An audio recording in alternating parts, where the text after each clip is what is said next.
check. Check. All right, we're going. We're recording. Let me make sure I monitor it. Good to go. We're good to go. What's up, everybody, and welcome to an audio-only Bucked Up this week after the Bucks got trounced by the Mavericks. I'm your host, Nick Schneider, alongside the real deal, John Monk. Yeah. If you like the show, you can like the video, subscribe to the channel. Usually they are video versions. Today we are without a camera, unfortunately. So audio only today. Otherwise, we are available on audio services around the world, including iTunes. John, we just got destroyed by the Dallas Mavericks. Good. Bad Mavericks team. Really bad. 3-14, I believe, now. Yep. Team, yeah. And we lost by 30. So my question is, despite the momentum of a 4-game win streak and 2 full days of rest, the Bucks looked flat and lifeless. Why do we always do this? What is the reason? What's going on? Oh, 1 second. 1 second. What am I waiting for?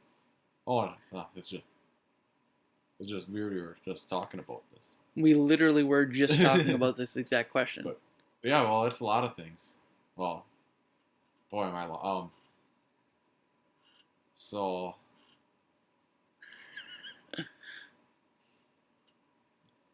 Just repeat the question, please. Despite the momentum of a 4-game win streak and 2 full days of rest, the Bucks look flat and lifeless against the Mavs. Why do we always look this flat and lifeless against bad teams? Over and over and over again, our entire history, we have looked bad against bad teams. Not our whole history, but as long as I've been watching. Yeah, which I thought it ended this year, beating the Hawks earlier this year, killing them. Mm-hmm. Bad Hawks team, but obviously it didn't end because we got killed by a Mav team. Is it a consistency issue? I see it as more of a consistency issue being so young, but at some point that excuse has got to end as well. At some point, yeah, we're going to grow up. Right.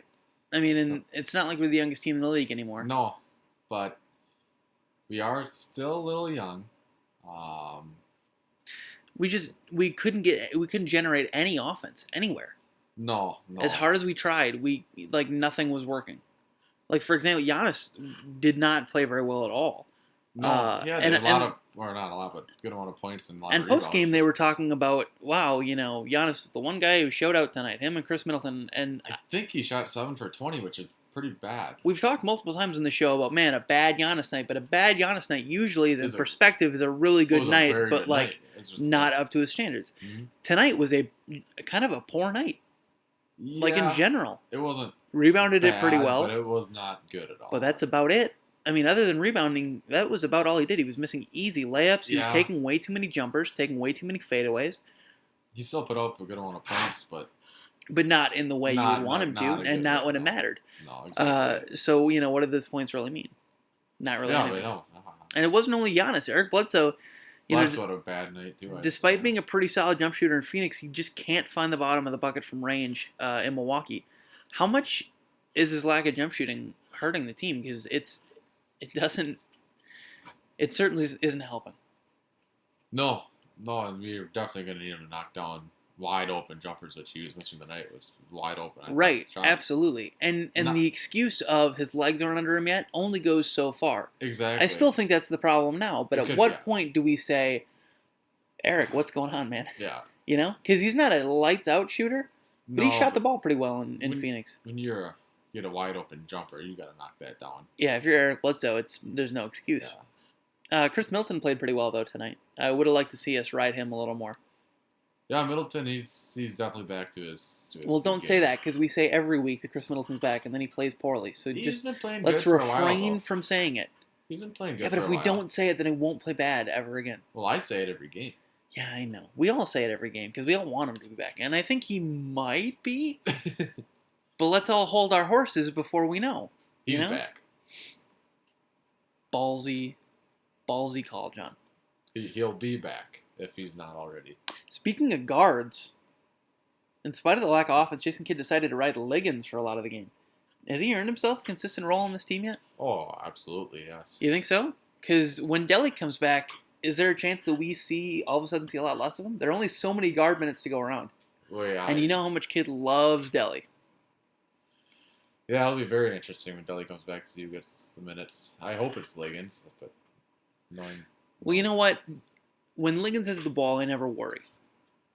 No, I don't. You know, That's a good when point. Delhi has the ball, I'm very concerned. It should be the other way around, really. It should be. But Liggins has shown an ability to give up the ball, which is good for an off-ball two guard. But it sounds so simple. But Delhi, as a guard that will be playing in 2-3 guard lineups with another point guard, or 2 more point guards possibly, doesn't know how to get rid of the ball. Doesn't know how to get the ball out of his hands. He loves dribbling into triple coverage and taking floaters. Yeah, I think the couple of games he played once Bledsoe got on the team, I think he did get a little bit better at distributing. But still not where I want. Still not where he needs to be at. Oh, Liggins, on no, the other hand, is off ball. Yeah, definitely. He's 100% off ball, and he's a 2 guard at heart. And he could probably play the 3 if we needed him to. Defensively, he can guard either. Exactly, and defensively, the kind of grit that Delhi has is in Liggins, but Liggins is way more athletic and way more adept at creating turnovers. Oh yeah, Liggins, I want him out there strictly for his defense. What a steal of Liggins too. No other team wanted him. No other team would have paid him a minimum contract. Did he have attitude problems or something? He did, and he had not just attitude. He had problems with the law. He had to take a year off. That's what I thought. Okay, yeah, I mean, there's other things than that, but still, if he has all that in order and he's playing like this, man, what a steal! Yeah. What an absolute steal! Speaking of attitude problems and problems in general, foul trouble has been nagging the Bucks game to game. Is it the officials, like Jason Kidd seems to think, or part of a more systematic issue with the Bucks defensive scheme? Yeah, it's a tough question too. I'm sure a combination-ish of both, but I don't know. The Bucks have to learn how not to foul and just play sound defense. No doubt about it, but how much of the fouling is because of bad defensive play, or how much of it is because somebody gets beat, and somebody's caught out of position, like a Tony Snell and a Dirk Nowitzki in the paint? That's a big part of the foul trouble, John. I know. There's a lot of times and that comes down to, then you have to start asking yourself, why is everyone out of position? Well, because he had to switch here, and then Giannis had to switch on the drop down, and it leaves Tony Snell with no one to guard except Dirk Nowitzki in the paint, and that's that can't happen. No, no, they got a lot of work to do. I thought they played great defense the last couple games. They did, and that was the thing, is everyone thought, oh, okay, Bledsoe kind of re-energizes and brings more cohesiveness to Jason Kidd's scheme, so now maybe it might work, And tonight, it still might, but tonight was back to last year, the year before. Oh boy, they know how to. They know what they're doing. They did their homework. Carlisle is a good coach. Oh, great, terrific, and it's a bunch of veterans. Oh yeah. Speaking of the Mavericks, usually a team of chuckers, but they were shot the lights out tonight. No one was expecting it. No. Props to them, or weak defensive effort on our part. Oh, both again. Yeah, right. I mean, we didn't hustle too much. I mean, I thought very lackadaisical, lazy. The Mavs definitely out-hustled us, I thought. Right. And after the Mavs started shooting pretty decent, they got hot, and then they just couldn't miss in the second half. And they made some very deep, corner threes where we had hands in the face. No, and that's my thing, is they really did hit a lot of really tough shots, especially in the second half. But they had a lot of open shots too, and that started it. Yeah, I feel like you can't give a team that's full of shooters. I mean, that was kind of their idea in building this team, is let's just fill it with old shooters around these new guys while they learn how to play. You can't get them going. You just can't. No, you can't. Because when they're rolling like this, they're going to hit everything. Yep. And they did hit everything. Oh yeah. It was hard to watch sometimes. It was painful, yeah. But, what are you going to do? I mean, it's one of those nights. It was not a great defensive effort. No, it wasn't. I thought. But they did shoot the lights out. The Bucks really should have. I mean, they had 2 nights off. There's really no excuse for them to come out like this. That's the weird thing, is that if this would have been the second night of a back-to-back, the excuse would have been, oh, man. Back-to-back, it's tough. Yeah. What are you going to do? You just played the night before. But if you get 2 nights rest, then it's Where's oh man. Well, they had 2 nights off. You can't. It's hard to stay in a rhythm when you had to. What is like? Let's all just calm down and understand that these are NBA players, and some of those things do affect them. But at the same time, you should be able to overcome them. Well, yeah.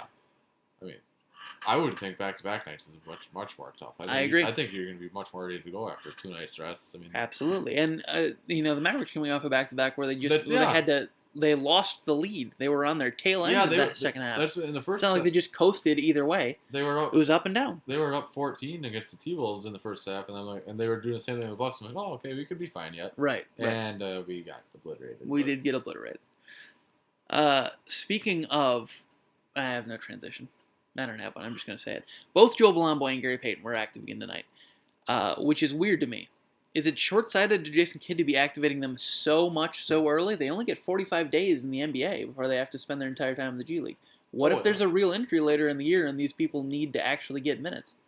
Yeah, then there'll be more moves to be made. Isn't it just kind of a weird thing to see them on the court so much, especially when we don't need them and it's so early? You know, it seems odd to me. Yeah, you think they'd be more Sterling or DJ? Well, Sterling is in the G League. I know right now.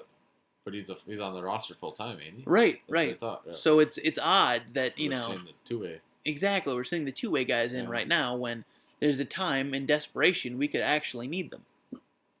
But that's something that's more just to keep an eye on later in the season. There's a high chance we won't ever need them. No, but it just seems odd to me to make that decision. Marcus Johnson and Jim Paschke, despite the boring, really boring, unentertaining play on both sides of the ball, managed to keep the game entertaining.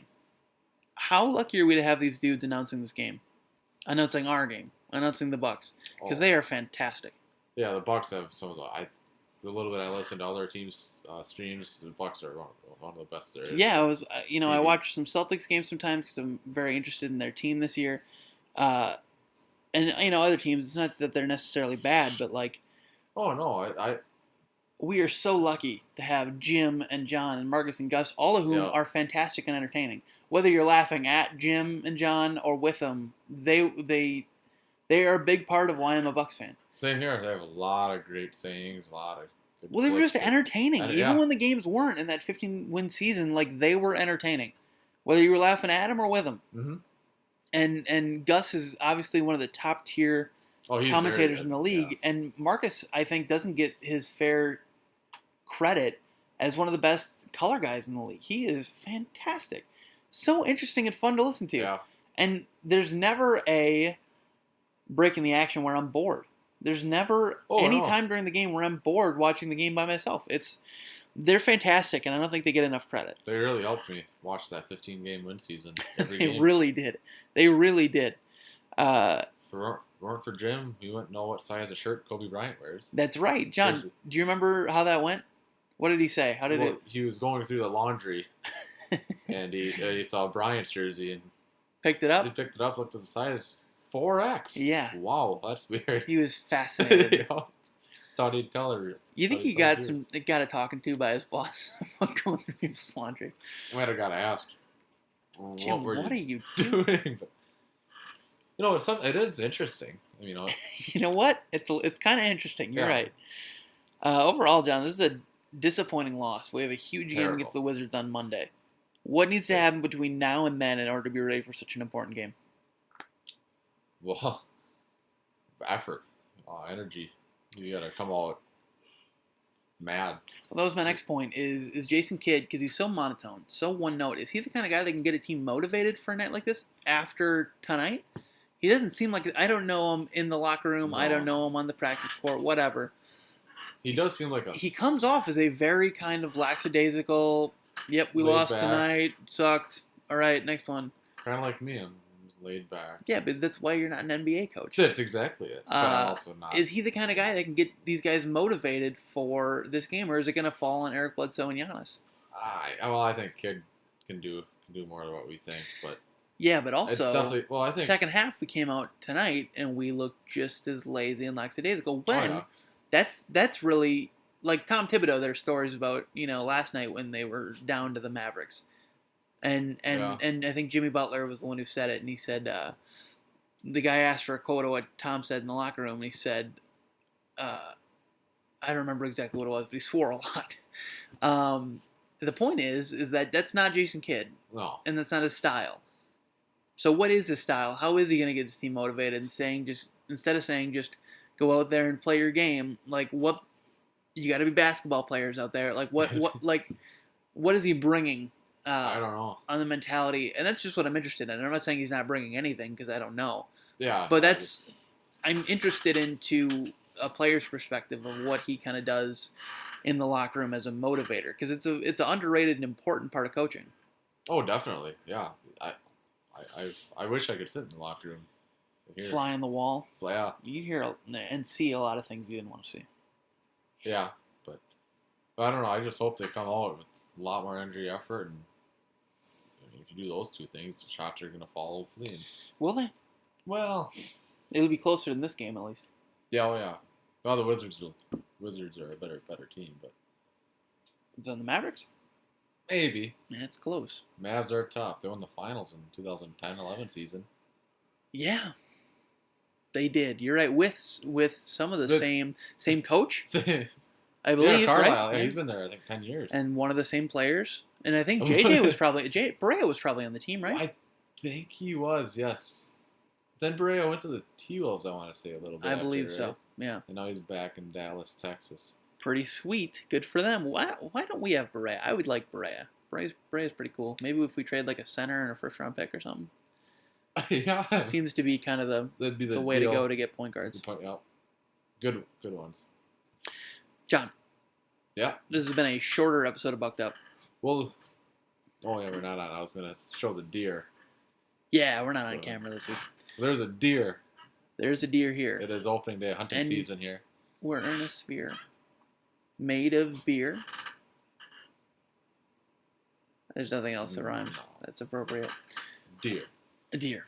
I've been your host, Nick Schneider. You can follow me on Twitter at PE_N Schneider. That's John Monk.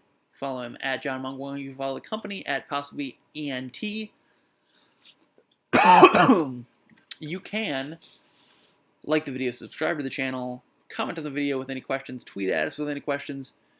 You can like and review or subscribe and review to the podcast on any audio service, including iTunes. And you can get bucked up. Next game against the Wizards on Monday means the episode will be up on Tuesday. We'll see you then. Yeah, go Bucks. Go Bucks.